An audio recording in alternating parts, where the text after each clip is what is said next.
is not your average princess, and her heroes and her Prince Charmings are not your average princes, played by Diego Luna and Channing Tatum. Beautifully voiced by these actors, and some amazing voiceover acting, visually stunning, dealing with the issues of life and love and family and friends and all those things that are important. Plus with a soundtrack that is filled with brand new takes on some very familiar songs, some pop music from Radiohead and Biz Markie and Mumford & Sons and Rod Stewart and many others. It's called The Book of Life.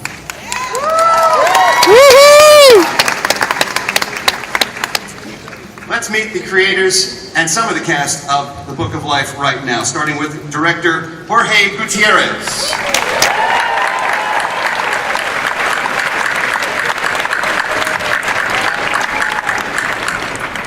The producer of the film, Mr. Guillermo del Toro.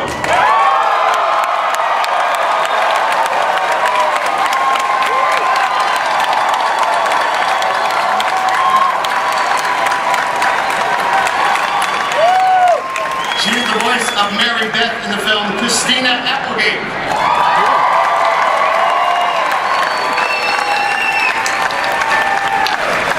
She stars as the voice of Zibalba, Ron Perlman.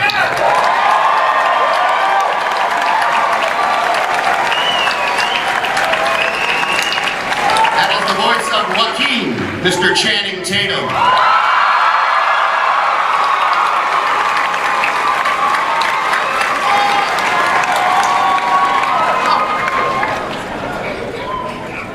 The Book of Life is a film unlike anything you've ever seen. It is hilarious and touching and bizarre and wild. And Jorge, tell me about your vision for this film, because it is really unlike anything I've ever seen an animated film do. Well, the original sort of inspiration for the movie was my grandfather. When I was a kid, I was 5 years old, and he sat me down and he gave me these words that have stayed with me forever, which were, Jorgito, never let the truth get in the way of a good story.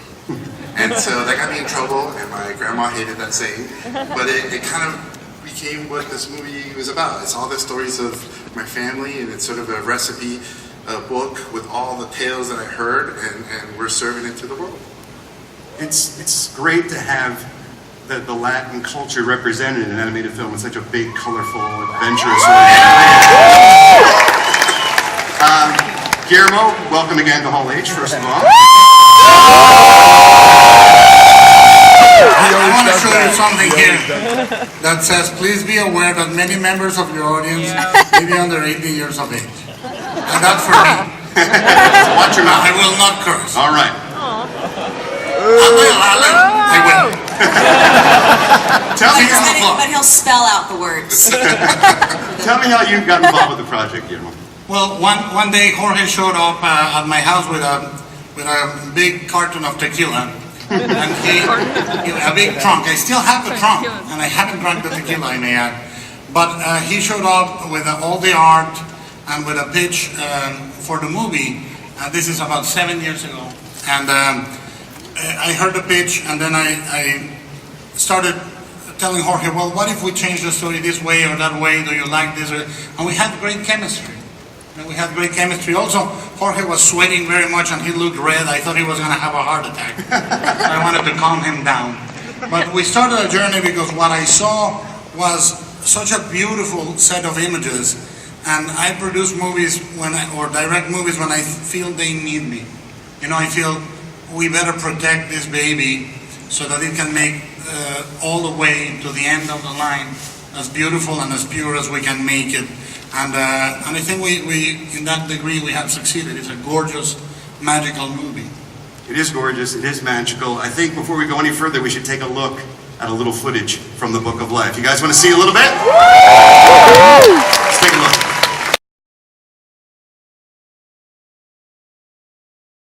Love the use of contemporary music that you do in the film. That's a great idea. Where did that come from? I grew up in Tijuana here next door, and so all the American music, I saw it go south, and I I kind of, became the soundtrack of my life. And so all these songs are songs that I grew up, Creep was one of those songs that I felt, and I felt like a creep, that I didn't belong, all these things. And I put it in the script, and I still feel like a creep. Yeah. I never thought the bands would ever let me use it. I imagined at some point some lawyer would tell me to take it out. But the bands got behind the movie, and they let us use all the music. And Just a Friend is one of my favorite songs of all time. So great to see that in there. And speaking of someone who lets you use his music, I think I saw Biz Markie back there, if I'm not mistaken. Hey, Biz, you want to come out? Yeah. Oh.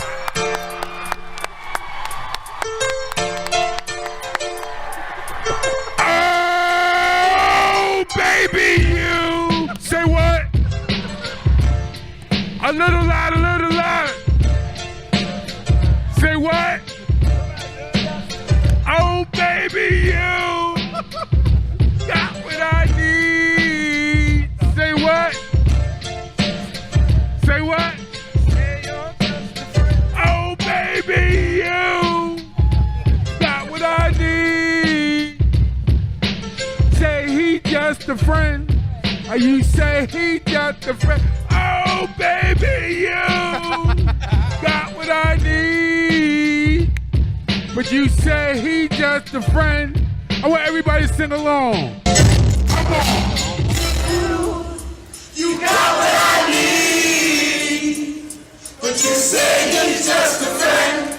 But you say he's just a friend. Oh, baby, you got what I need. But you say he's just a friend.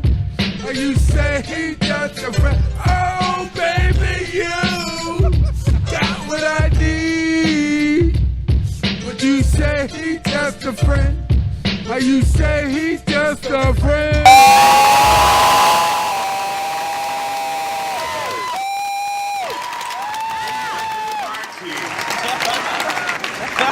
So, for example, that was a song that I love, and I have a 5-year-old who watches Yo Gabba Gabba, and so she loves that song. Business beats. I got a 4-year-old. I know Exactly.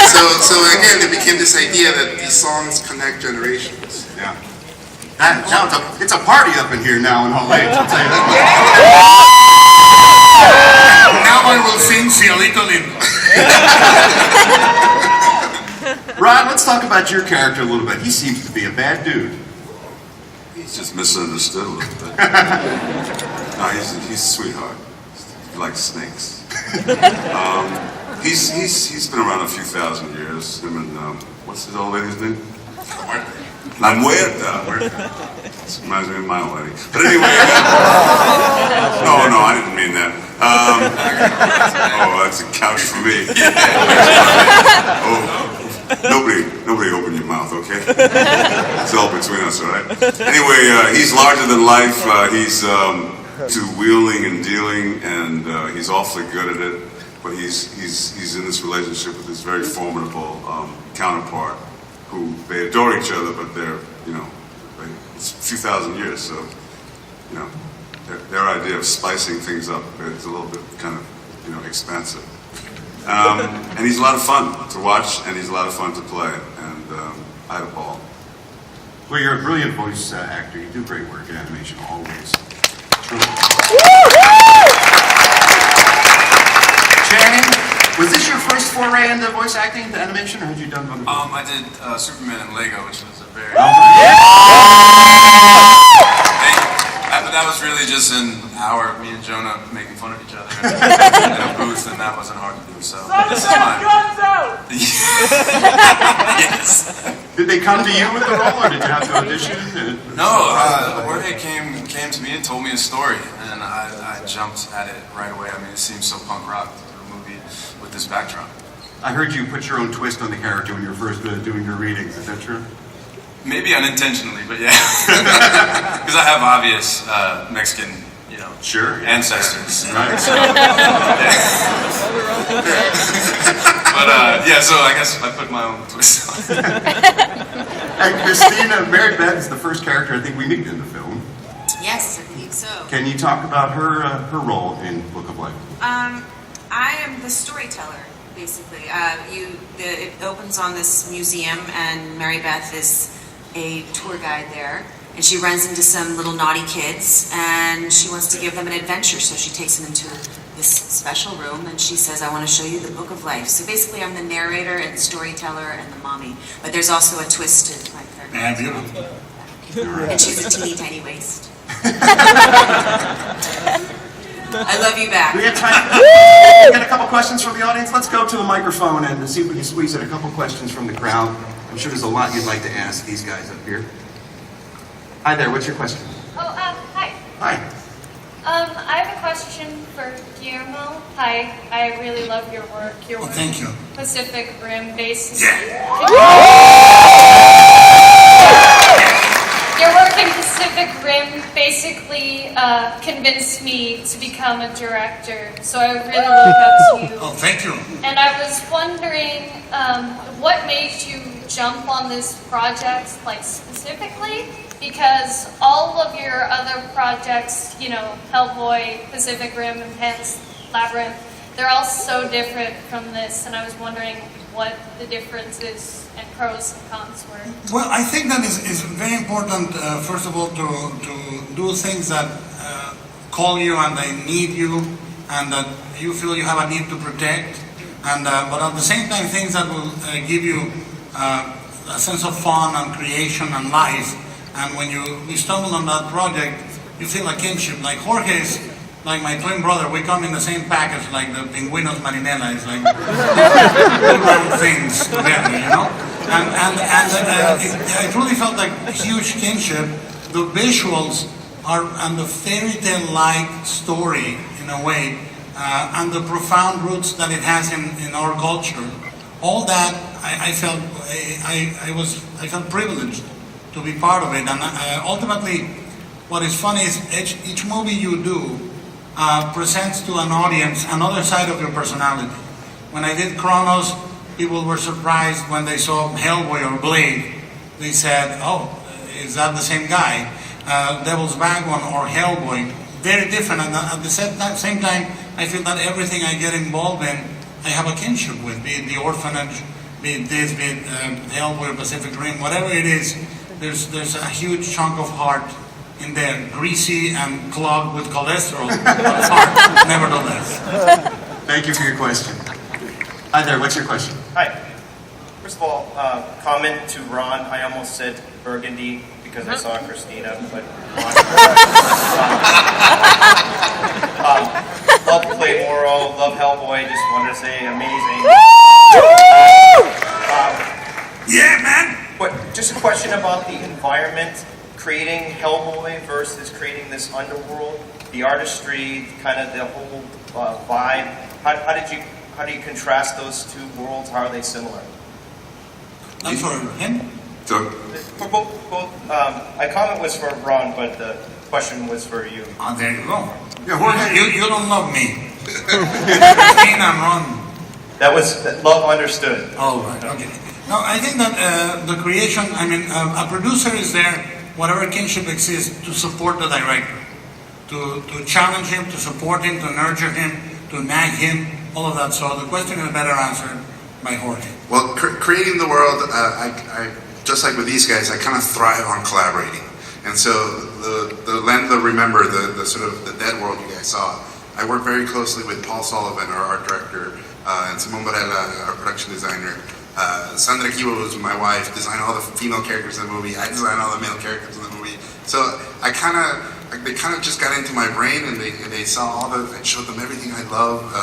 I'm referencing video games and operas, and my grandma's version of stories. And churros. And churros. I mean, this might be my last movie, so I figured I'm gonna put everything in. The look of the film, it seems as if you've also borrowed from Latino culture in terms of art and how you applied that. Can you talk a little bit about that? Oh, absolutely. Day of the Dead is very dear and near to my heart. I got married on Day of the Dead because I wanted my best friend who had passed away to be my best man. So that was the day I knew he would show up, and I wanted my whole family to be there. So I really truly love folk art, and I love seeing the artisan's hands and the imperfections. I think that's what the dirt gives it flavor, is what I always say. And so the look of the movie is very much a love letter to those things. Day of the Dead is a very beautiful, the iconography is everywhere. You see a skull with a sombrero, you know it's Day of the Dead. And as cool as, lowbrow culture and punk culture, all these things have borrowed from it. My favorite thing about it is what's underneath that. And it's the core belief of the holiday, which is, as long as we tell the stories of those who came before us, as long as we tell their jokes, as long as we sing their songs, as long as we cook their dishes, they're with us, and they're inside of us. And the moment we don't talk about them, they're gone. Viva Mexico, cabrones!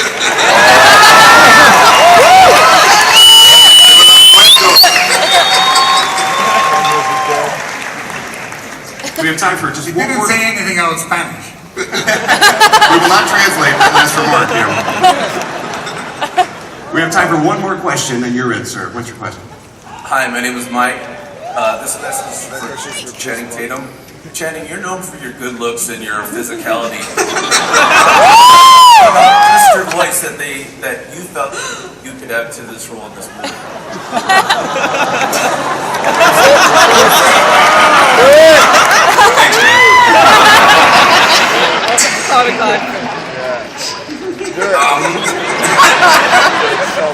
They told me I was going to be able to have an amazing mustache in this movie. I really felt like my voice seems like it needs a mustache. So that was it. You can hear it. You can hear the mustache in your voice. Yeah, it feels very supple and lush, doesn't it? No, I mean, look, the truth of it is that I haven't got to play in this world before, and to get to work with these artists, I mean artists of the highest ilk. It's like working with a net. You almost can't do anything wrong. They want you to just trust them, and as long as you trust them and just give it all, and it's called animation for a reason, and you try to be really animated, even though you're not on screen, and that's really it. You just try to bring a little heart to something that you don't actually get to the body. I think that another thing that Channing does uniquely, and he does it in this movie, is that he has the physical part, but he has an incredible, very, very adorable vulnerability, and that's an accessibility and a humanity that it comes through the voice. That's just a big puppy dog.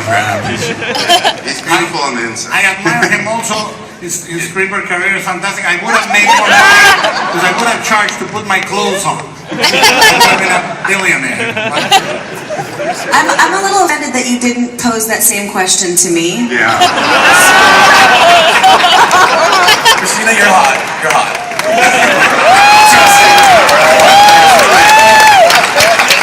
You had your one moment. You couldn't, Mike, take your hand out of your pocket